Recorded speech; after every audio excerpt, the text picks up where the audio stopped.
Əmmar Yasir deyir, mən bir gün Ağa Əmirülmüminin Əli əleyhissalamla yol gedirdim.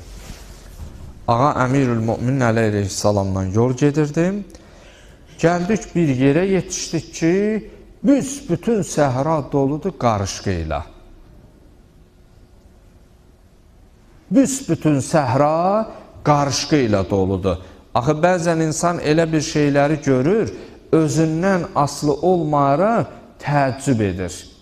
Deyir, özümdən qeyri-ixtiyarı dedim, ya Əmirəl-Müminin, görən Allah bu aləmdə bir nəfər yaradırmı ki, bu qarışqaların sayını bilsin? Qarışqanın sayı, baxdım, hədsiz, çox. Əmirül-Müminin Əli əleyhissalamdan dedim ki, görən Allah bir nəfər yaradırmı ki, bu qarışqaların sayını bilsin? Həzrət buyurdu, bəli, Əmmar. Mən bir kişi tanıyıram ki, bir şəxsiyyət tanıyıram ki, nəinki bunların sayını, hətta bunların cinsiyyətini necə, ədədinə qədər cinsiyyətini necə hamısından xəbərdardır, məlumatlıdır.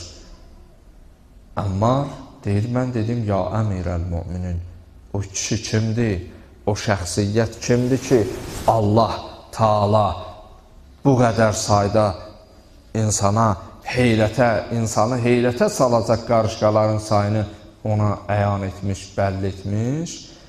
Burada Əmmar, məyər Surə-i Yasində bu ayəni oxumamsanmı ki, və kullu şeyin ahseynahu fi imamin mubin, biz hər bir şeyin sayını aşkar olan imama verdik, aşkar olan imamda cəm etdik, oxumamsanmı? Buyurdu, ya Əmirəl-Müminin, oxumuşam. Buyurdu ki, o İmam-ı Mubin mənəm.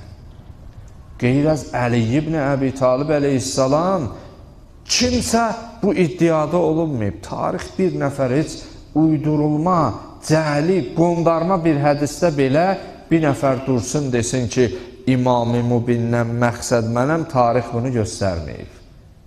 Fəqət yeganə Əli ibn Əbi Talib əleyhissalamdır ki, buyurdu ki, Əmmar, o İmam-ı Mubin mənəm.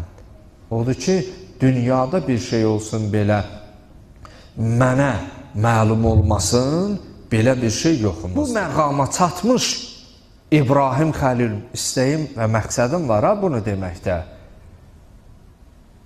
Ömründə bir dəfə Allahdan istəmiş ki, Allah, aləmin mələkutu mənə nişan verginən. Amma Mövla Əli hər an aləmin mələkutu seyr edər. Fərqə bax. Allah hamımıza əqil şuur verib. Allahdan ömründə bir dəfə istəmiş ki, Allah, aləmin mələkutu mənə nişan verginən. Amma Ağa Əmirül-Müminin Əli ibn Əbi Talib əleyhissalam hər an aləmin mələkutu seyr edərmiş.